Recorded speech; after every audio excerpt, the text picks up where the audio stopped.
Rolex is one of the most luxury brands in the world, valued today at around $8 billion.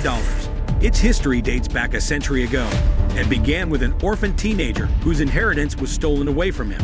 With nothing other than his determination to overcome his challenges, he ran away from his hometown and moved to another country. After a few years working his way out, he decided to follow his passion and opened a watchmaking business. Little did he know that this business venture would lead him to pioneer modern wristwatches, changing its whole industry and creating a billion-dollar empire.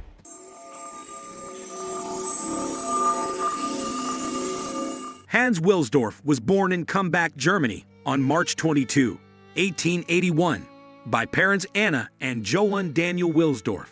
He was the second son of 3 children. His family ran a fairly successful business that was passed down from his grandfather, selling iron goods, classifying them in the middle-range class. Unfortunately, his mother got ill during the next few years and died in 1892.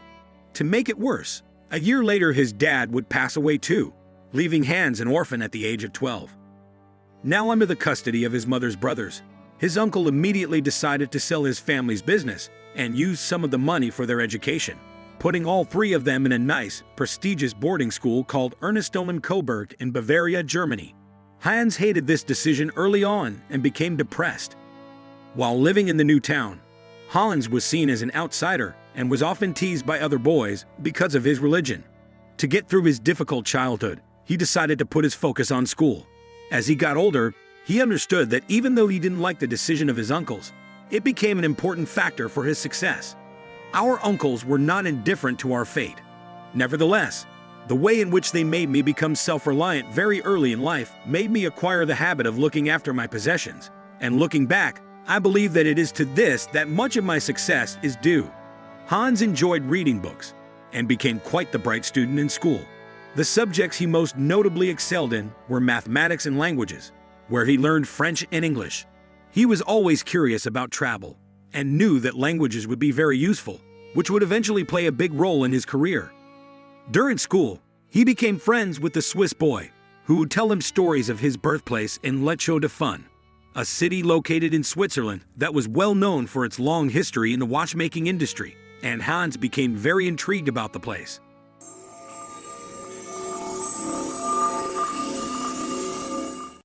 One day, Hans had enough of the way of his life and left the boarding school in Germany to move to Geneva, Switzerland.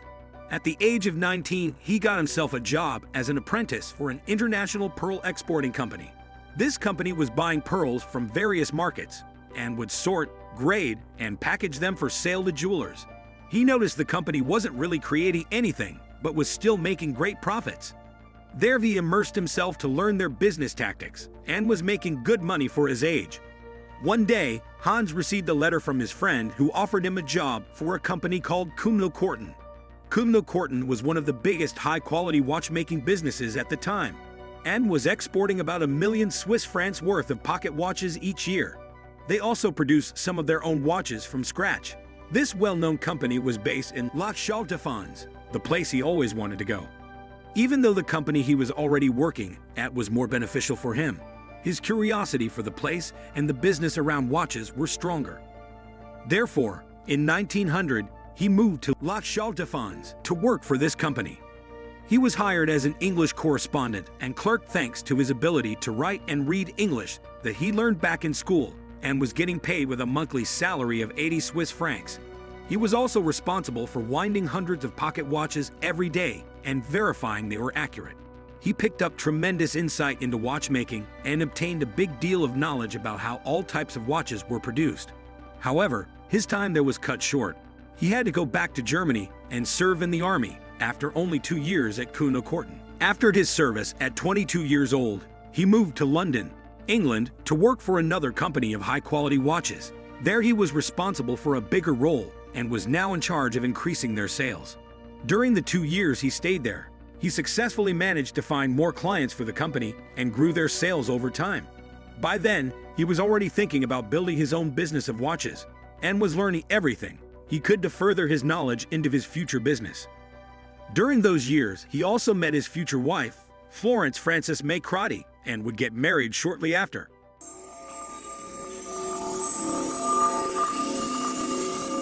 One day, Hans was sitting outside with his much older brother-in-law, Alfred James Davis, and talked about life and plans for their future. Hans told him he felt he was confident enough to open his own business of watches, but he just needed some capital. Alfred did have the money and knew how passionate Hans was about watches. Despite being very young, he took a chance on the German and told him he was going to help him on his business venture and was ready to invest his money. They shook hands together, and in 1905, they founded the Wilsdorf and Davis Limited, which would eventually become Rolex a few years later. They partnered up with a Swiss watch company called Hermann Egler, which was based in Switzerland, and started importing movements from the Swiss country to England, placing them in watch cases. They also opened an office in Bienne, Switzerland, to favor his partnership there. Soon after, they were specializing in the distribution of timepieces at affordable rates. Even though Hans was a lover of watches, there was one major thing he found unfavorable about the watch industry: pocket watches. At the time, wristwatches were mostly worn by women as jewelry and were looked down upon by some. The reason being for not being well precise on the time. These watches were much smaller than pocket watches and consisted of smaller movements, which would regularly make the clock either go faster or slower due to small details in the movements. This was the main reason why pocket watches were more popular at the time and was considered masculine for its bulky size. But for Hans, he mostly found it inconvenient to use. It was a little hassle for him every time he had to reach his hand in the pocket in order to see the time, especially when his hands were busy. Until then, it was thought to be almost impossible to create the perfect wristwatch that could consistently show the exact time and be in everyday use. My personal opinion is that pocket watches will almost completely disappear, and that wristwatches will replace them definitively. Hans Wilsdorf, 1914. Hans predicted that sooner or later wristwatches were going to be the new norm for everybody, and was fully committed to finding a way to create the perfect wristwatch for it. He spent the next several years traveling to many countries all around Europe, and met countless watchmakers to discuss the small details of watches. During those years, he started to release his own wristwatches. Beginning the same year, he founded his company, one watch after another. He was crafting down on creating a better, high-quality and reliable wristwatch for men and women, applying what he learned from other watchmakers from the journey. Soon after, his company began to get some traction, and by 1908, it was one of the top firms in the watchmaking industry in England.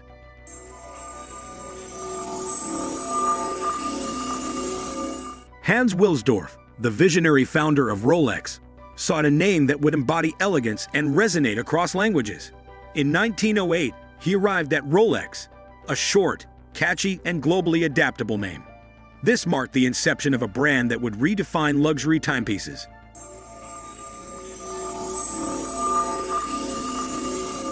As World War I erupted, Rolex wristwatches gained favor over traditional pocket watches due to their reliability. The war became a catalyst for Rolex's ascent, solidifying its reputation for accuracy and durability. Despite challenges during and after the war, Rolex emerged stronger, laying the foundation for future success.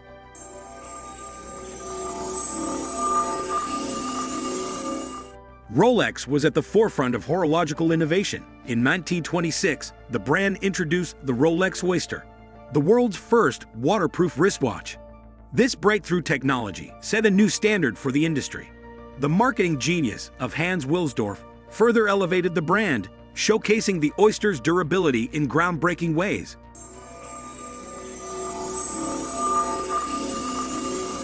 Hans Wilsdorf was a marketing genius, leveraging innovative strategies to promote Rolex. The association with Mercedes Glitch's daring English Channel swim, where a Rolex Oyster emerged unscathed, captured public attention. This marked the beginning of Rolex's strategic marketing campaigns that positioned the brand as a symbol of endurance and precision.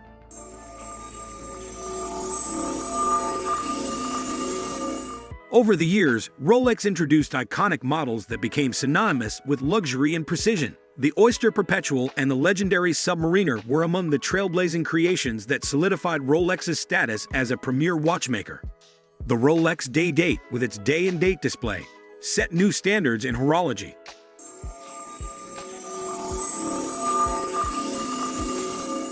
Following Hans Wilsdorf's passing in 1960, Rolex shifted its focus to luxury, catering to an elite clientele.